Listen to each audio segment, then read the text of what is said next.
Assalamualaikum warahmatullahi wabarakatuh. Selamat berjumpa kembali anak-anakku di pembelajaran jarak jauh bahasa Indonesia.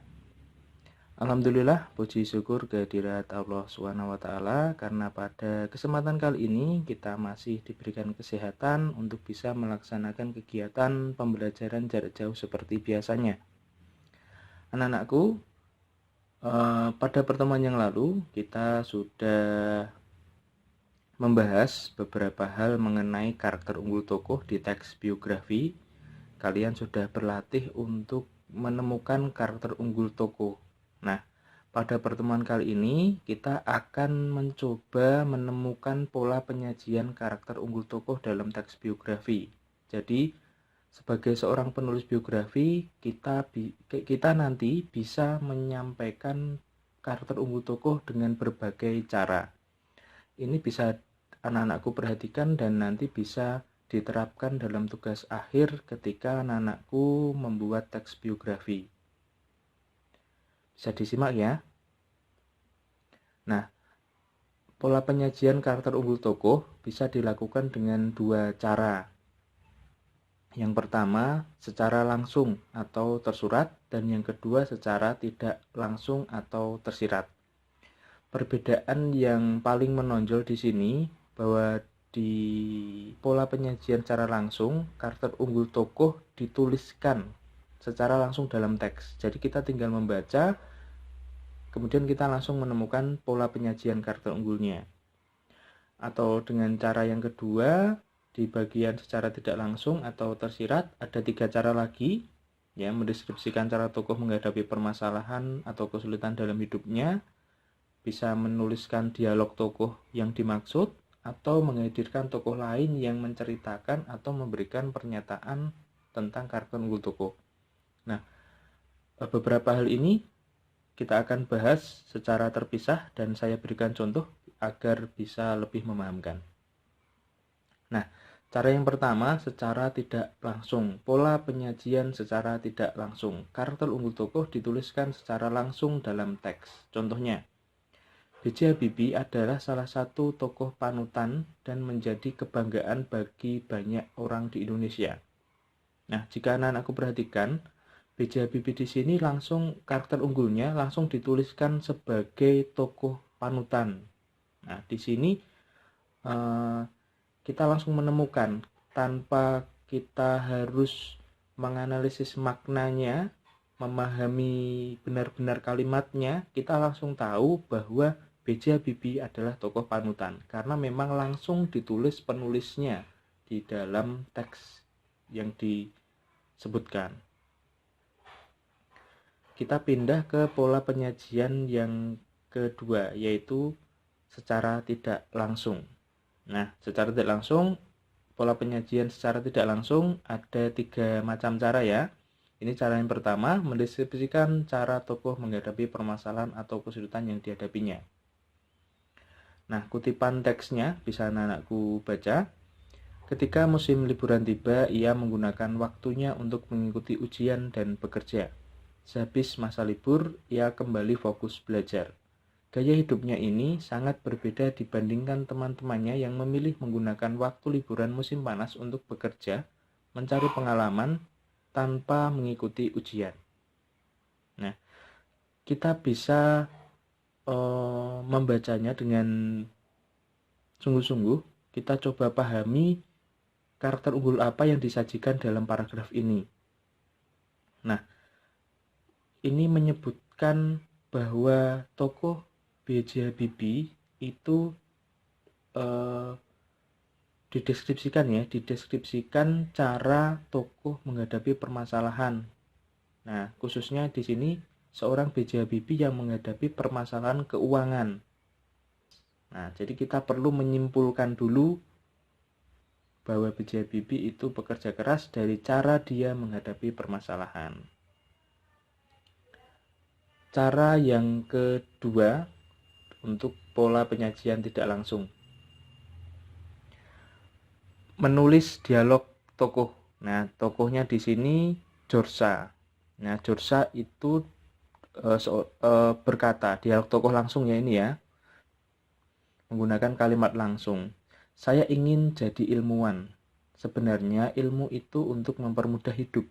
Ilmu pengetahuan dan teknologi itu membuat hidup manusia menjadi nyaman. Saya berharap kalau saya menjadi ilmuwan, saya dapat membuat hidup manusia lebih nyaman, kata dia. Nah, ini kata seorang George. Nah, ketika kita membaca ini, kita tidak bisa secara langsung menentukan karakter unggul dari seorang George. Kita perlu memaknainya. Nah, di sini George karakter unggulnya memiliki jiwa kemanusiaan yang besar, karena di dalam teks tersebut disebutkan bahwa ia berkeinginan untuk menjadi seorang ilmuwan agar dapat membuat manusia hidup lebih nyaman. Baik, kita beralih ke cara pola penyajian secara tidak langsung dengan cara yang ketiga, dengan menghadirkan tokoh lain yang bercerita atau memberikan pernyataan tentang karakter unggul tokoh.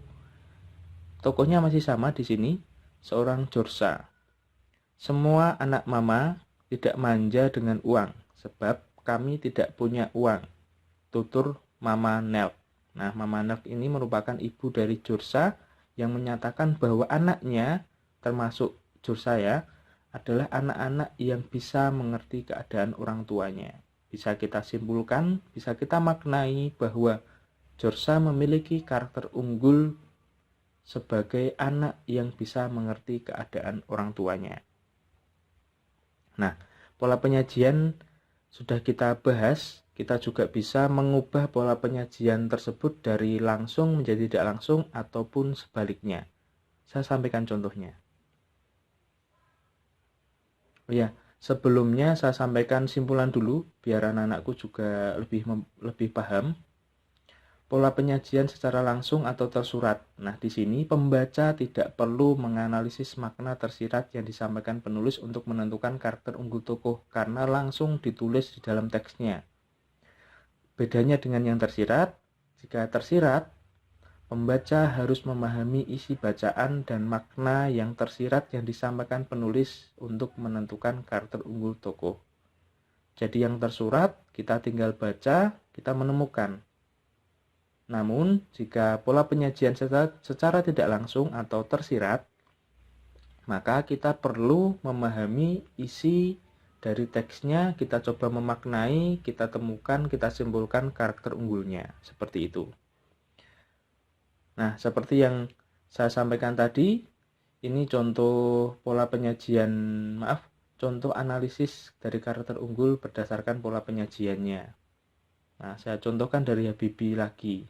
Nah, dari kutipan teks ini, hidupnya makin keras. Pada pagi hari, Habibie terkadang harus berjalan kaki cepat ke tempat kerjanya yang jauh untuk menghemat biaya hidup. Ia pulang pada malam hari dan belajar untuk kuliahnya.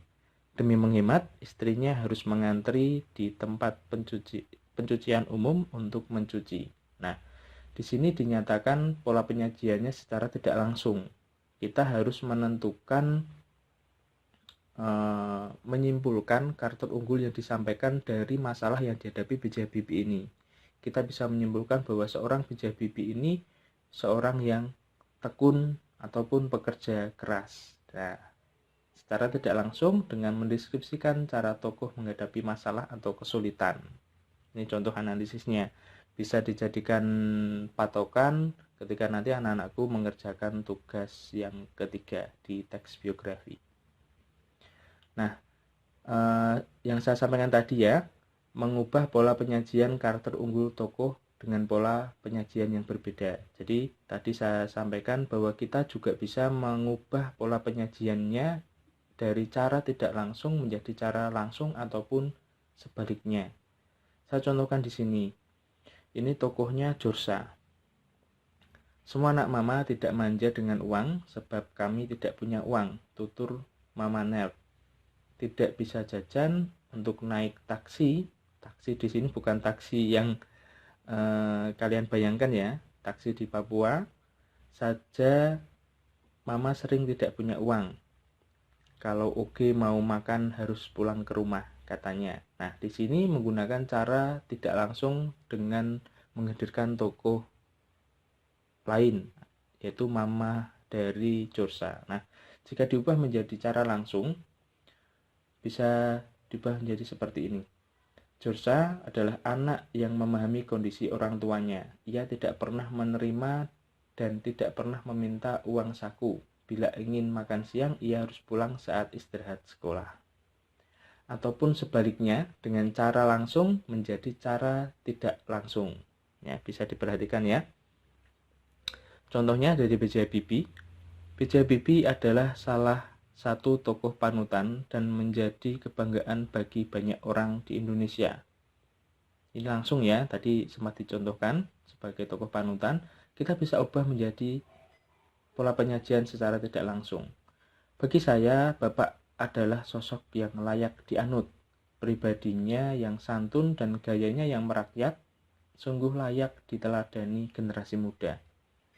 Tutur salah seorang mantan staf Habibie. Nah, di sini dari cara langsung diubah menjadi cara tidak langsung dengan menghadirkan tokoh lain yang menyatakan karakter unggul seorang B.J. Habibie yang kita katakan sebagai seorang tokoh panutan. Nah, pola penyajian ini anak-anakku bisa terapkan dalam pembuatan teks biografi di akhir pembelajaran sebagai tugas akhir keterampilan.